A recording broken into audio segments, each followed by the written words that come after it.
It's my honor to introduce one last time somebody who I've had the pleasure of working with and who's done wonders for Grand Rapids. And I was going to say this is going to be your last Zoom call, but it's only Tuesday. You probably have 49 more to go.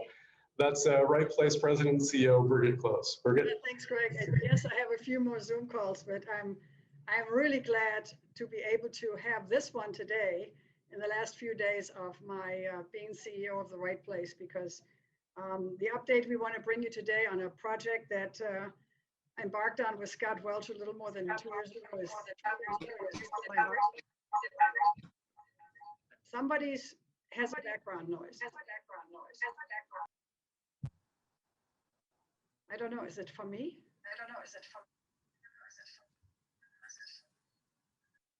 I have an echo. Yeah, we'll just ask everybody again, please mute your mic so we can have the speaker speak clearly. Thank you.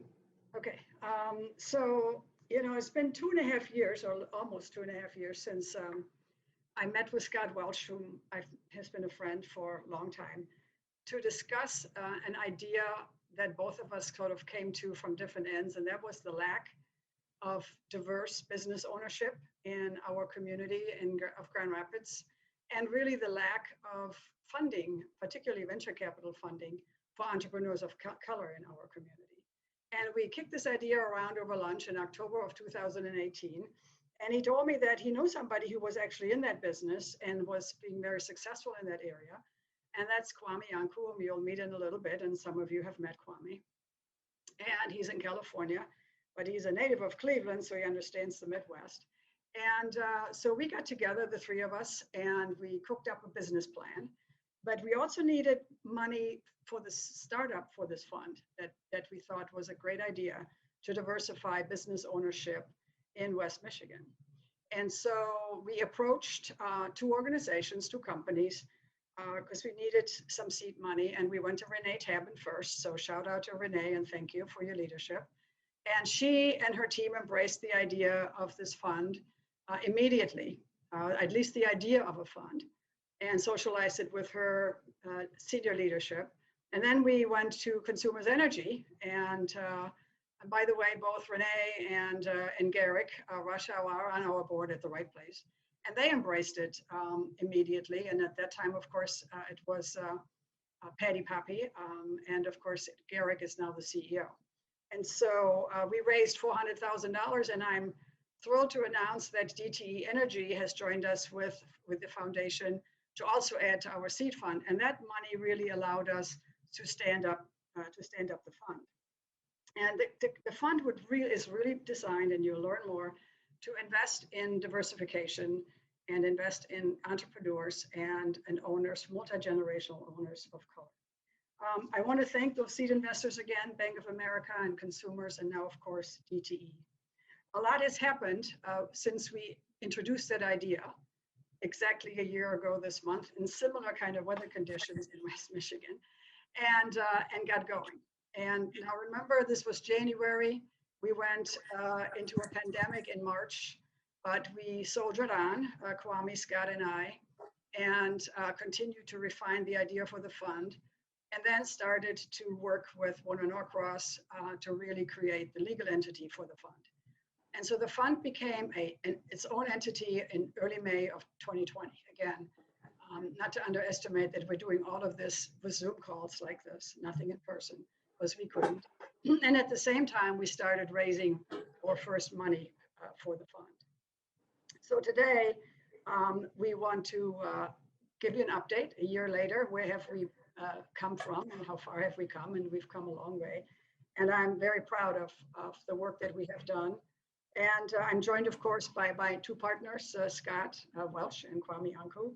Scott is the general partner of the new Community Transformation Fund, and Kwame is, of course, our fund consultant. And I want to stress something. We would not be here today without Kwame's knowledge in this business.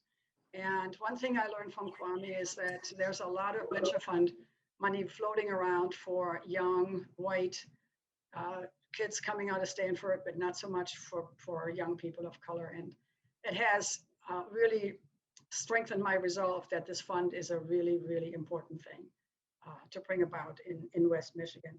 And we have several investors and board members of the fund with us today, of course, Bank of America and Consumers Energy, Spectrum Health, Tina Fries-Decker, we'll hear from in a minute, Wolverine Building Group, Horizon Bank, Gentex, Meyer. It's good to see you, Hank. Good to see you, Stacy.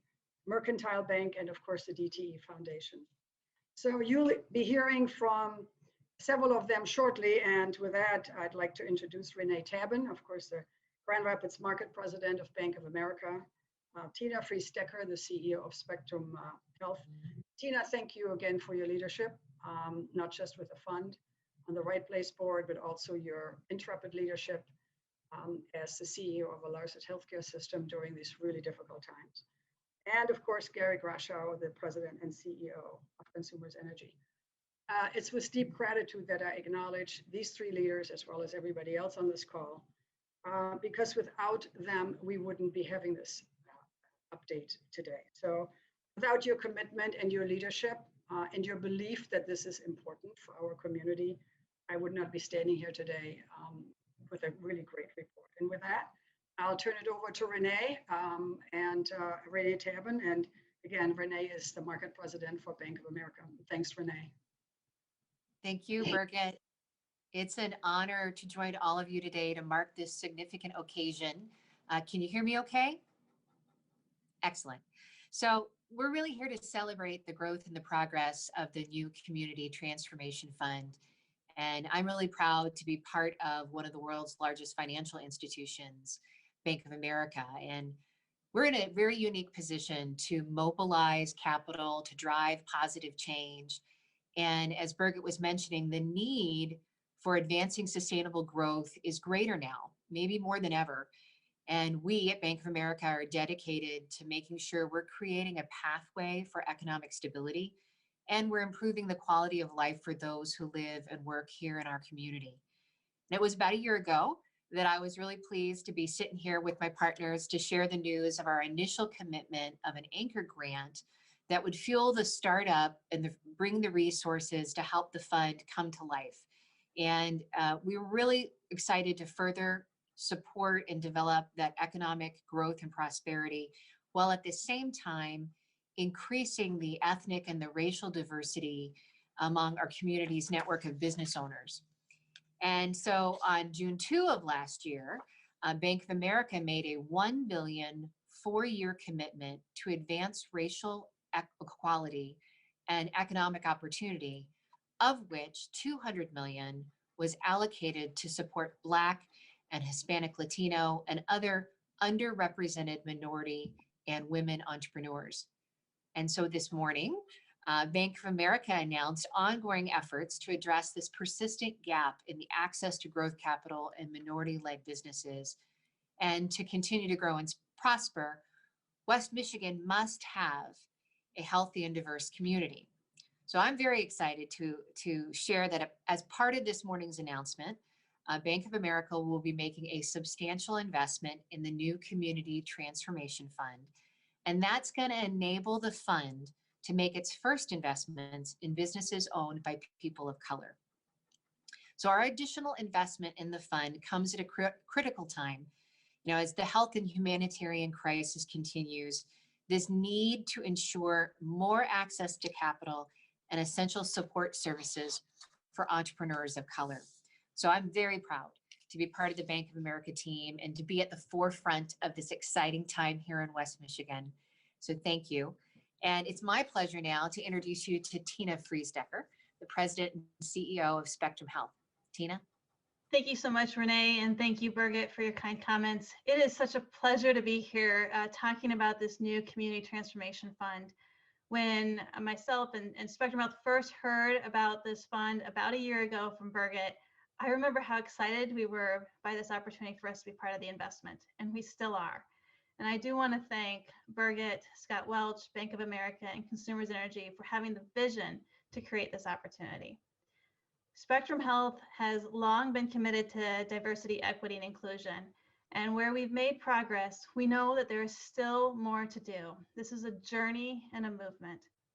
We're working diligently to address the health inequities in our communities. And we know that financial and economic health are linked with physical and mental health. As a healthcare organization, we see it every day. Thus, to improve health, we know we need to work together collaboratively to improve the economic and financial health of the people in our communities. This includes hiring, sourcing, and investing locally with particular focus on increasing diversity. So this fund is aligned with our strategic priority of supporting and promoting inclusive economic development. Investing in and growing opportunities for diverse businesses, owners, leaders, and entrepreneurs will help create a strong pipeline for talent and greater equity and economic diversity in our communities. Investing in partnerships that enhance equity and strengthen our communities is also consistent with our mission to improve health, inspire hope, and save lives. So we are very proud to partner and invest in the new Community Transformation Fund, fostering greater diversity, equity, and inclusion in our community. Now I'd like to introduce Garrick Rusho from Consumers Energy to share his remarks. Thank you, Tina, and you touched on it. And this question I pose for all of us: do we know the difference between a moment and a movement? Of course, a moment is an instant or event in time. And a movement, most literally, is a motion from point A to point B. In social terms, movements cause transformations. I think we all have a decision to make, whether the events of the past year represent a moment or a movement. As a leader, I choose movement. And the new Community Transformation Fund is one great example. We must encourage business growth and opportunities in communities of color, rather than just talk about it. This $1 million investment by the Consumers Energy Foundation in the new Community Transformation Fund is one of the largest commitments in its history. The investment reflects Consumers Energy's strong commitment to diversity, equity, and inclusion. As Michigan's largest energy provider, we know we must play a role in fostering DE&I in our state. We have more than 8,000 employees, and these issues affect their lives and the communities where we all live and work. To truly be a movement, these DE&I efforts must change the way we live, act, and how things look inside and outside our company and community. We're doing that at Consumers Energy and the Consumers Energy Foundation. More than a year ago, as Birgit mentioned, the Consumers Energy Foundation provided $200,000 to the new Community Transformation Fund in the initial startup capital. These dollars were just the beginning in support of the design and development of the fund, and today's announcement of $1 million, along with the commitments of many great business leaders in West Michigan, ensures support and growth and excellence and economic inclusion.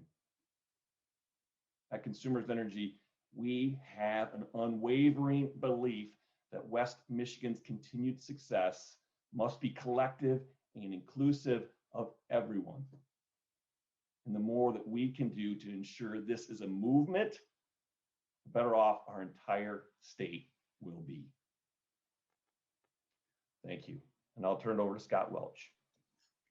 Thank you, Garrick. And I would just like to say thank you to everyone who is here on the call, and to our friends and partners. And we are here because you were there. So we are so appreciative of your support of that.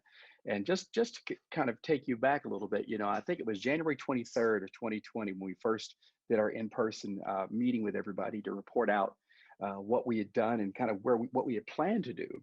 And so, but as you've heard the other leaders mention, there's been a lot of work to get to this point today. And so, when we talk about just the launch in and of itself, that simply put things into motion. And to hear Tina and Garrick and Renee talk about that, there's a lot to get us here. So here's where we've been, right? So what we've done today is we've developed the fund itself, right? And that means so much work in terms of infrastructure, the governing documents, looking at the structure of the fund itself, the creation of the board of directors, which we've done, and just a stellar group of people. Created an investment committee. Of course, you'll meet some of those folks in some of the proceeding slides. And of course, we began our initial capital raise. And I think one of the things that's really important is that even when we started that, our initial goal, of course, was to raise 5 million locally, and we actually exceeded that. And so we'll report again, just even some good news there in that regard as well. Again, with Bank of America, Consumers Energy Foundation, DT Energy Foundation, that actually allowed us what we needed to get things set up and started to move forward to get us to this point again. So thank you to our partners. So this is a $25 million venture capital fund. And I've always said this, and I'll say it again. This is not a social impact fund, but we believe it will have tremendous social impact. The new Community Transformation Fund is venture capital fund based in Grand Rapids, Michigan, of course, with the goal of primarily investing in companies owned and or operated by diverse business leaders while providing suitable risk-adjusted return to its investors. So we have early and mid-stage high growth companies, transition and legacy businesses. We also are, what we believe is our secret sauce, and kind of really following after the playbook that Birgit is so well established with the Right Place. Our business development and support mechanism, modeling that model of Right Place, is our secret sauce. One of the things I think that is important is that, you know, while we are in this fund requiring people that are not local residents yet, they must move to our community, West Michigan, as well as the majority, if not all, their operations to West Michigan, because we want them to be a part of the landscape of West Michigan, to be involved and be a part of that. But I will also say with that, and I believe this is very important, is that our first 3 investments will be into local businesses. And so we're going to start at home with our first 3 investments. And so that is what we are now. To talk about our first initial investments, we have to get their attention for the folks that are going to move around to move to West Michigan, but of course to really create significant additional momentum for those who are to live here. So our initial investment, and I say initial because there will be follow-on investments, starts at $250,000, between $250,000 to $500,000. And as you can see on the screen, you know, everything advanced manufacturer, agribusiness, fintech, sports tech, life sciences, e-commerce, IT. Those are the areas that we're focusing on, of course, and those organizations that are able to scale quickly, that we believe have the potential to be national and even global models. So I'll stop there, and I'll hand it off to Kwame, who'll take you to the next few slides. All right. Well, thank you so much, Scott, and thank you to our partners as well. So as Scott mentioned, you know, we had to set out to get, you know, leadership team and a foundational team. This whole fund is really, the success of it ultimately is going to be based on a network of relationships. So foundationally, in terms of corporate governance, we put the board of directors together, which of course includes Birgit Close, Crystal Jackson, who is not a part of the local marketplace, but is really seen as an iconic leader in the diversity investment space, entrepreneur space, working with clients like Credit Suisse and, you know, foundations across the country. What she also does is help to cultivate meeting spaces with investors, with entrepreneurs, with institutional investors and foundations around the country. So we thought it was important as we're building this powerful board of directors for a local fund in West Michigan to make sure that we had someone who had the weight and the gravitas in the national scene. And we're excited that Crystal's actually joining us today. So obviously we've heard from Scott, Renee, and Garrick. Now let's talk about the investment committee. The way we've structured the fund, we'll have a management team, and we'll get to that in a second. But that management team will be sourcing the deals, finding the great founders and the great entrepreneurs and owners and folks of color that can lead the businesses and transition businesses that we've got locally. And as they find those deals and source those deals, they'll then be making the recommendations to an investment committee. So the investment committee will be the group, the body that's actually ultimately making the decisions of which deals the new Community Transformation Fund actually does. And so that investment committee now is comprised of Scott McLean, Managing Director of Spectrum Health Ventures, who's with us today, Myrna Soto, who's on the board of directors for CMS Energy, Kurt Travan, CEO of Gun Lake Investments, Harold Burrell is the partner and senior VP at Lighthouse Insurance, Tim Liang, Managing Director of AlphaMax Advisors, and Doug Holtrup, who is the SVP of Corporate Banking at Mercantile Bank. And so they'll be ultimately making the decisions of which deals we do and the initial dollar amount. As was mentioned, pretty exciting moment today from one of our lead LPs with Bank of America. And I'd like to say, I wear two hats here. One as the New Community Transformation Fund consultant, but I also run a venture fund, the Black Star Fund. We focus primarily on African-American technology and innovation leaders. And I say that to say that there's a movement that's happening in the country. And I'm so happy to hear, Garrick, you mentioned that. Because we can now quantify that movement.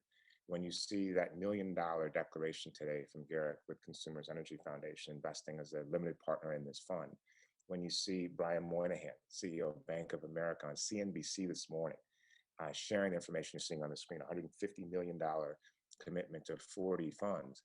And I'd like to say, as somebody who is a resident of California, if I was in West Michigan, I would be particularly proud, because this is a list you see on the screen of the first 9 investments that Bank of America has made, never made any investments like this in this space.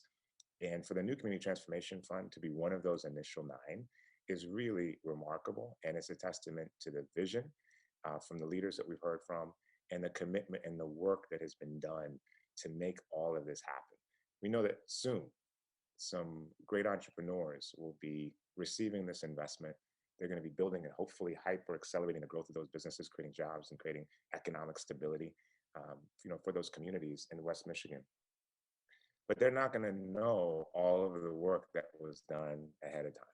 And so to put this kind of effort in for 2 years, to build the partnerships, relationships, the infrastructure that we've been able to do, to really set the stage for what we see as being a profound economic boon, particularly in wake of a post-COVID reality, where we're all rolling up our sleeves to be able to make things happen. So really excited there. And as we land the plane, this is the list of our limited partners. So as of January 26th today, Bank of America, Gentex, Consumers Energy Foundation, Spectrum Health Ventures, Mercantile Bank, Meyer, Rockford Construction, Horizon Bank, Wolverine Building Group, and John Kennedy and Sid Jansma III have all stepped up to really be the inaugural trailblazers of the New Community Transformation Fund. We are almost at $10 million committed. And certain entities, obviously we heard from Garrick and Renee, soon they'll be releasing the exact amount, but some of our partners have asked to not have a public declaration of their commitments, but happy to have their name associated as being part of the inaugural Trailblazers. So just wanted to let our friends at the press know that. And so now, moving forward, where do we go from here? With that foundation laid, we are now starting the building of the management team. Managing director, analysts, research folks that are going to be working to, as I mentioned before, to source the deals themselves and be interfacing with the community. As managing partner, Scott is really going to be the voice and face of not only locally, but really nationally, as we've got these partnerships that we're establishing across the country, and some of the entrepreneurs and owner-operators of color who will be relocating. Scott will be really the person out there as the champion for the fund. But in terms of the day-to-day, managing director of the fund and really dealing with the investments, investor relations, that's going to be really our first key hire. And we anticipate having that person in the driver's seat by April of this year.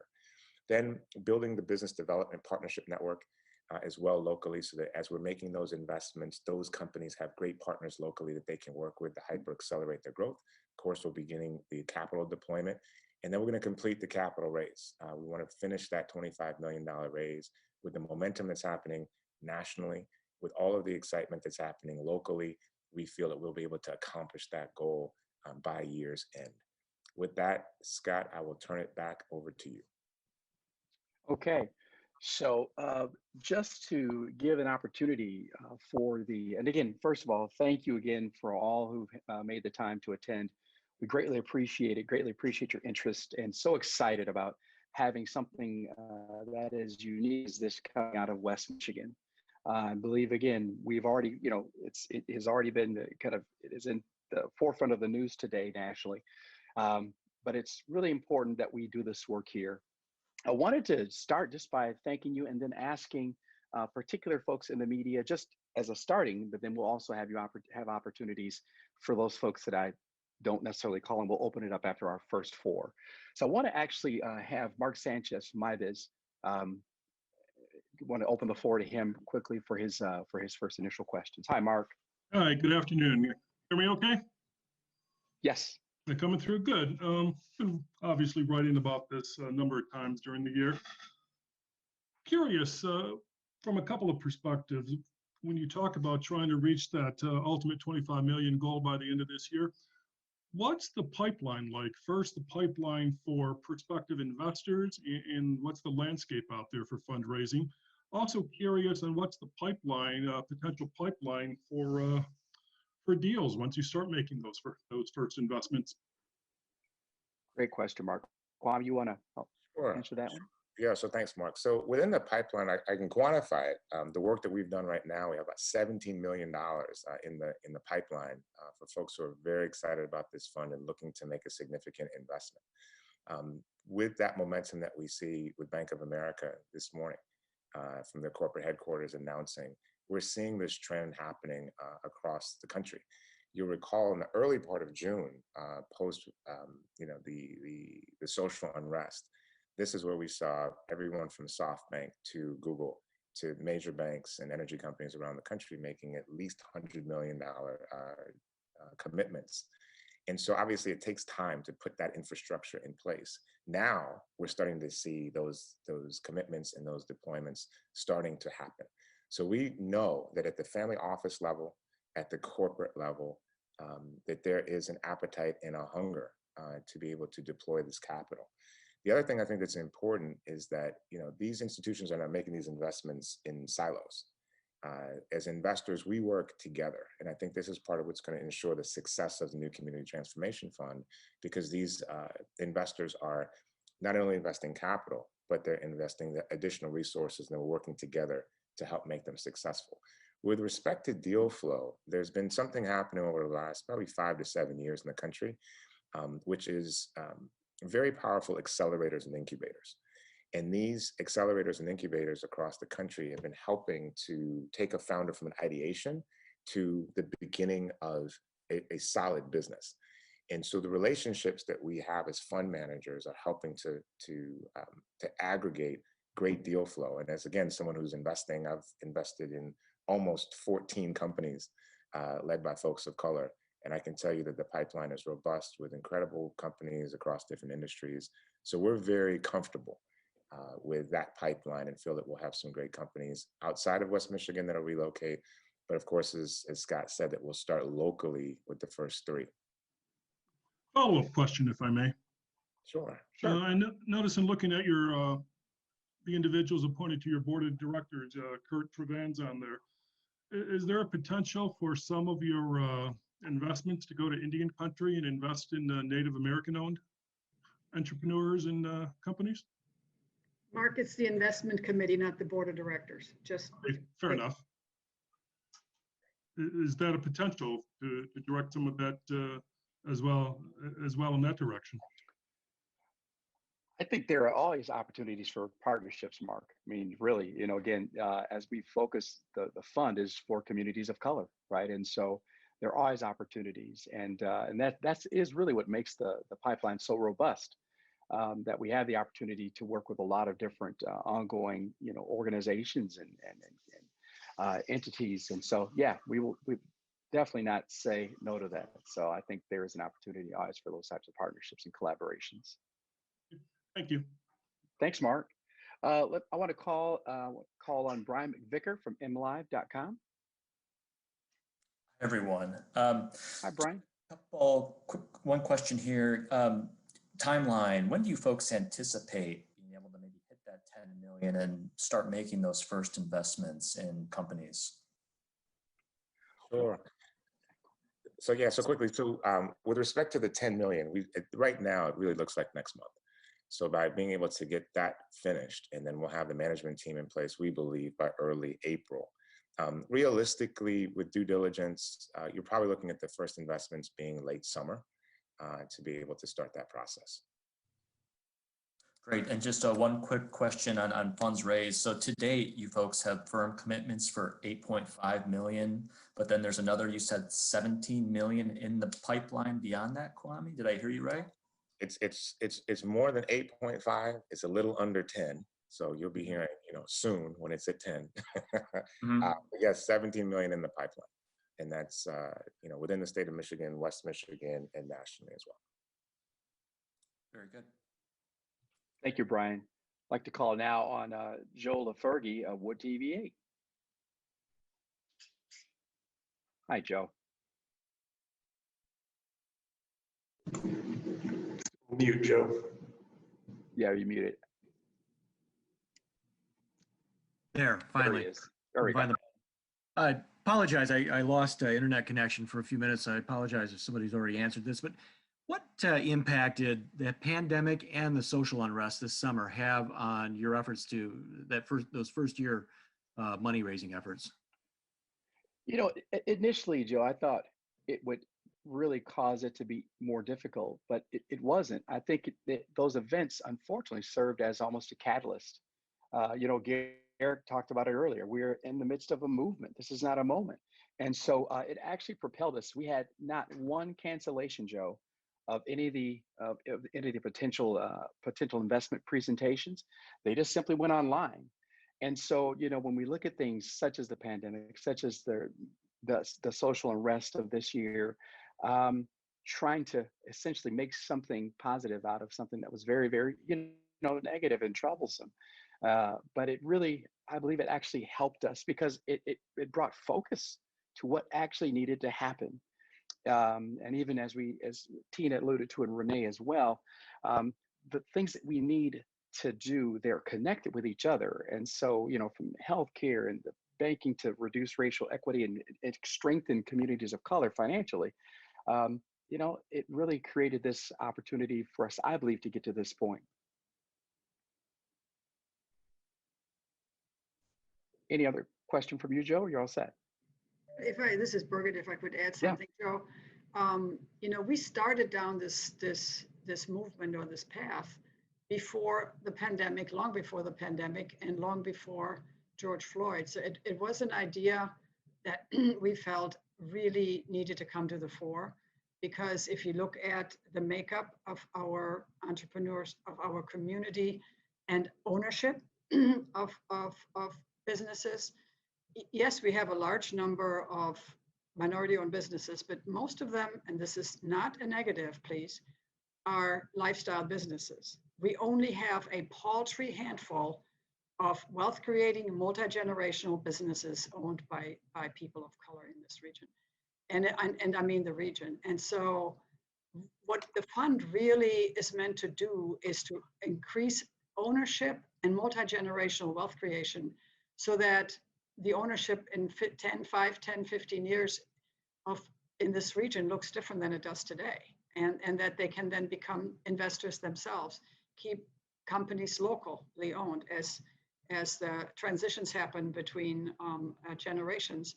So it predated all of that, but as Scott said, we never lost a beat. I mean, in fact, we never had a meeting canceled. We continued on and we raised that money all through this past year.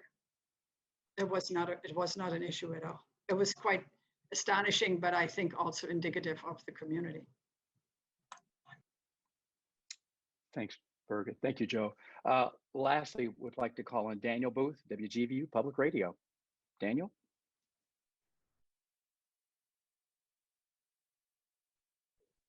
Thanks, everyone. Sorry about that. Congratulations, everyone. A question, just two questions real quick, if I may. Scott, start with you. Obviously, the future is uncertain, but when you sit back and you dream about what this new community transformation fund could mean for business owners of color, what is the dream? What is the hope of social impact that this could mean in, 5, 10, 20 years from now? Wow. Thank you, Daniel. That's a great question. That's always a big question. I know this might sound a little bit, well, you said dream, so I'll dream. It would be great to have a young African-American kid, a kid of color that's, 7, 8 years old, 9 or 10 years old, to be able to go to a very large organization that's employing hundreds and even thousands and look at that leader and say, wow, they look like me, right? And what it does, and meet other professionals within the organization that look like them. And then, of course, to a community that I love, and our kids are fourth generation Grand Rapidians, to be, again, just to see a further mosaic landscape within West Michigan, and to make sure that we are no longer a flyover city for entrepreneurs of color, but we want to be the place where people say, you've got to go to West Michigan because that's where some really important work is occurring. So I think from the dream of having the young kids see themselves vicariously represented, Daniel, to just seeing the city that I've loved for so many years, to just that it actually becomes even better than it already is, and it is already great. So I'll stop there, but I think you maybe just caused me to have to write a blog or something. So thank you, Daniel. Well, I appreciate that very much. Thank you. And the second question is for you, Birgit. You know, as you're about to step down, where does this rank on your list of accomplishments, Birgit, and how important to you was it to see this thing come to fruition before you leave? Well, it's been a passion. It was an idea born out of a need, and out of a need of identifying where does an economic development organization play a role in the diversification of our business base, right? We have Tina here, of course, she's looking at this from how does she make healthcare more available in our communities of color. But as an economic development organization, what are we good at and what are we charged with? And we're charged with creating jobs, investment, and opportunities. And so why can we not add then a demographic bend to this, to our cause of business expansion, retention, and attraction, and surround entrepreneurs of color with the same kind of resources that we spend on a company locally that wants to expand, to grow, or a company we're bringing from overseas, whether it's Germany or Italy or Israel, and say, here's the ecosystem that is Grand Rapids or West Michigan. And here are the resources available to you to make you more successful. And as Scott said, I think that's the difference, in that we will bring, as the right place, post my being here, resources to these companies to help them get established faster. And I've been to Israel about 6 or 7 times now, and the innovation ecosystem in that small country is truly amazing. When you see what can happen when you surround an entrepreneur with resources that help that entrepreneur succeed faster. And really that's where the right place can connect those entrepreneurs to the resources we can bring to the party, but also those of our partners in the region, whether that's Start Garden or the city or the state, and make sure that they have the resources they need. And the other thing that I think, and I mentioned this yesterday in my speech to the Econ Club, we are all connected. We have all of our networks, and we use those networks to get something done and get something accomplished. And often entrepreneurs of color are not rooted in those networks. And so the other thing that we can bring to this enterprise is to really make sure that those entrepreneurs are connected into the networks that can help them grow and expand. So I am thrilled that we can announce this today, but you also saw that I'm on the board of directors. And, you know, post Friday, this is part of my passions. This is where I'm going to spend a considerable amount of my new cleaned up calendar to help continue to raise funds for the fund, and to make sure that this succeeds in our community, because you asked what the dream is, that 10 and 15 years from now, the makeup of our wealth creating sector has a large component of owners of color in it. That's my dream. Thank you. Thanks, everyone. Congratulations. And thank you, Daniel. I also wanted to say thank you to the Right Place Behind the Scenes team to help make this happen so well. And also Craig Clark of Craig Clark Communications. Organizing all of this is not just a small task. So thanks to Andrea and the team, and Craig as well, and everybody. I want to open it up now to the just to the floor to general questions from the media. That's what Craig coached me to do, and so I want to do that now. Are there any questions? Yeah, Brian, you have a follow-up question? Yeah, just thanks, Scott. Just in response to what Joel asked earlier about how the pandemic and things have affected fundraising. Last year when it was announced, wasn't the initial goal to raise 15 to 25 million by end of 2020, or am I mistaken on that? Yes, so I can jump in there. Okay, go ahead. Yeah. So it definitely slowed things down in terms of being able to move around the country, right? Because we weren't able to do in-person family office meetings. So we decided to do the raise the way that we did, and we focused more on building the infrastructure. So it did change the timeline. That's definitely true. But what it didn't change was the interest. And I think to Scott's point, it raised the interest, right? You had people who really saw the vision that Birgit and Scott had created, again, way before we knew the gentleman named George Floyd, right? Way before we saw the social unrest. But it was some of the local folks, right? The Renee Tabbins and the Garrett Rothschilds that early saw the vision, and we just went to work.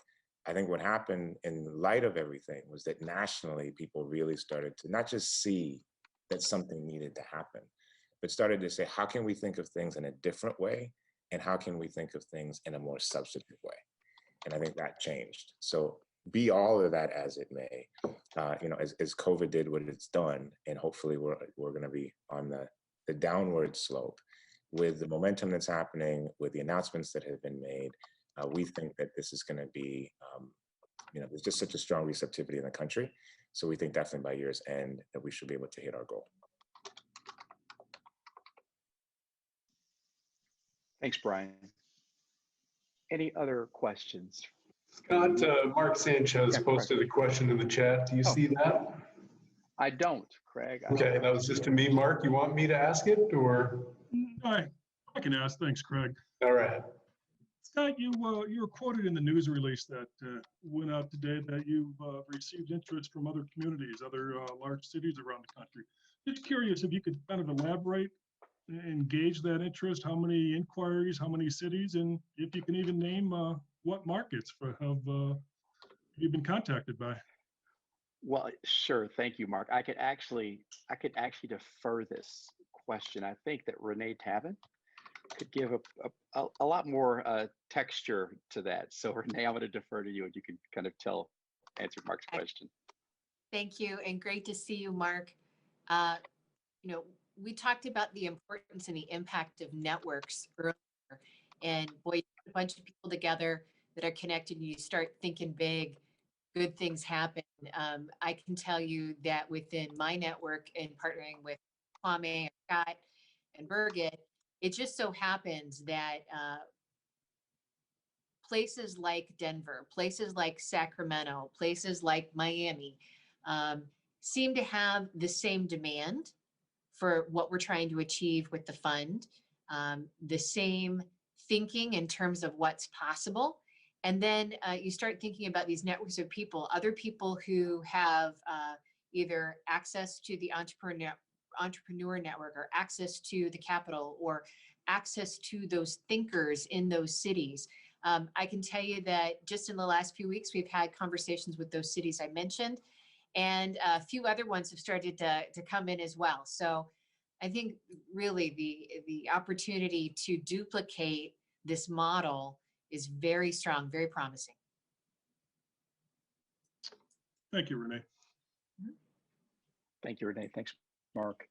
Any other questions?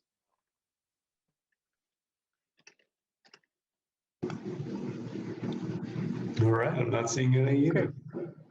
Okay. Well, listen, we just like to say again, thank you so much for being here, taking the time out of your busy day to be a part of what we believe really is important. And Birgit alluded to it earlier. This really is a community effort, and it's actually very, very well modeled by looking at the faces on the screen. And again, this is something that I think it's an idea whose time has come. But again, it wouldn't have happened without many of you, that are on the screen, right? It wouldn't have happened without you. So we really appreciate you, and we want to say thank you so much. And also, I can put a plug if there are other folks that might be interested in being a limited partner in the fund. Of course, we'd love to talk with you further about it. And with that, I will close it. Craig, Clark, any production notes, or are we all set? Thank you all for your participation. Thank you so much. Everybody. All right, have a good day. Thank you. Everyone, congratulations. Bye-bye. Thank you, Mr. Ryan. Thanks, Hank. Bye-bye. Bye-bye.